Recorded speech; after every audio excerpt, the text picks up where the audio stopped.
Hello friends, welcome to my channel greener true furniture lover. আজ আমি শীতকালে মানে অ্যাডেনিয়ামের যে ছোট্ট পরিচর্যা করলাম সেটার সম্বন্ধেই বলবো। আমার প্রায় 12টার মতো অ্যাডেনিয়াম গাছ আছে। দেখতে পাচ্ছেন এখনও কিন্তু টুকটাক দু একটা গাছে ফুল আসছে। আমার অ্যাডেনিয়াম গাছগুলো বেশ ছোট। আমি অনলাইনে মোট দুবার করে ছটা করে 12টা চারা নিয়েছিলাম। আরও একবার নিয়েছিলাম 3টে না 4টে। আমফানের ঝড়ে আমার 2টো গাছ নষ্ট হয়ে গেছে একেবারে ভেঙে চুরে। আর যাই হোক, সব মিলে আমার এখন 12টা গাছ আছে।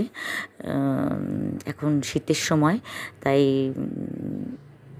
শীতের সময়টা যেহেতু এই গাছ মোটামুটি কিছুটা ডরমেন্সিতে থাকে, তাই শীতটা পড়ার আগে আমি একটু কয়েকটা করে ডিএপির দানা দিয়ে দিলাম, আর দিয়ে দিলাম একটু করে ভার্মি কম্পোস্ট দিয়ে আমি তার উপর একটু অল্প করে মাটি চাপা দিয়ে তারপর আমি একটু করে সাফের জল দিয়ে দিলাম প্রত্যেকটা গাছে।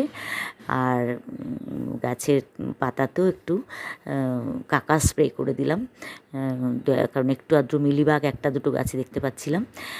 যাই হোক, এইভাবে রেখে দিলাম। আর গাছগুলোকে কিন্তু অবশ্যই রোদে রাখতে হবে। গতবার আমি রোদ থেকে সরিয়ে দিয়েছিলাম বলে, যেহেতু আমার শীতের গাছকে জায়গা দিতে হয়েছিল, আমার কিন্তু 2টা গাছ নষ্ট হয়ে গেছে। যাই না, আজই অবধি, বাই।